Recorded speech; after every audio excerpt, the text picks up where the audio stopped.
এই যে সুন্দর মসজিদটি দেখতে পাচ্ছেন, এটি আমাদের চুয়াডাঙ্গার বড় মসজিদ। মসজিদটি নির্মাণ করা হয়েছিল আজ থেকে প্রায় ৩০০ বছর আগে। এটাই চুয়াডাঙ্গার সবথেকে প্রাচীন মসজিদ।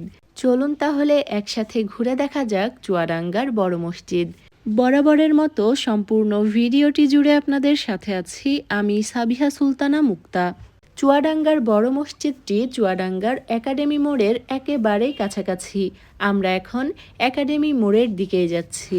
চুয়াডাঙ্গার একাডেমি মোড় থেকে আলমডাঙ্গা সড়ক ধরে কয়েক কদম এগিয়ে গেলেই চোখে পড়বে দৃষ্টিনন্দন মসজিদটি।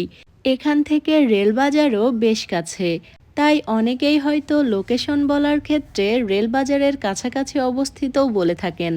যাই হোক, আমরা চলে এসেছি মসজিদটির মূল গেটের একেবারেই কাছাকাছি। চলুন এবার সম্পূর্ণ মসজিদটি ঘুরে দেখি এবং ঘুরিয়ে দেখানোর চেষ্টা করি আপনাদেরকেও। এটি হলো মসজিদে প্রবেশের মূল গেট। মূল গেট দিয়ে আমরা এখন ভিতরে প্রবেশ করব। অনুমান করা হয় বড় মসজিদটি 1208 হিজরি 1786 খ্রিস্টাব্দে স্থাপিত। পরবর্তীতে মসজিদটি সংস্কার করা হয়েছিল 1437 হিজরি 2014 সালে।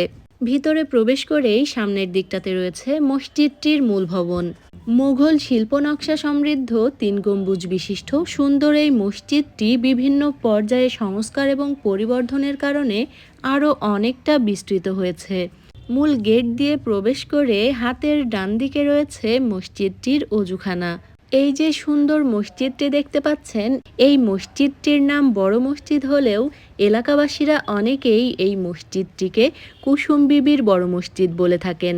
মসজিদটি নির্মাণ করেন চুয়াডাঙ্গার সন্তানহীন এক নারী, তার নাম কুসুম বিবি, যে কারণে মসজিদটিকে এখনও অনেকে কুসুম বিবির বড় মসজিদ বলে থাকেন। তবে যখন মসজিদটি প্রথম নির্মাণ করা হয়েছিল, মসজিদটিতে খুব অল্প সংখ্যক মানুষ নামাজ আদায় করতে পারত। পরবর্তীতে সংস্কার করার পর এবং মসজিদটি আরও বড় করার পর বর্তমানে এখানে 1000 জন মুসল্লি একসাথে নামাজ আদায় করতে পারে। প্রতি শুক্রবার জুম্মার ওয়াক্তে এখানে প্রায় 1000 জন মানুষ একসাথে নামাজ আদায় করে থাকেন। শুরুতেই আপনাদেরকে বললাম মসজিদটি 3 গম্বুজ বিশিষ্ট। এই মুহূর্তে আপনারা মসজিদটির যে অংশটুকু দেখতে পাচ্ছেন, সর্বপ্রথম এই অংশটুকুই তৈরি করা হয়েছিল। পরবর্তীতে সংস্কার করে বড় মসজিদটিকে আরও অনেকটা বড় করা হয়েছে।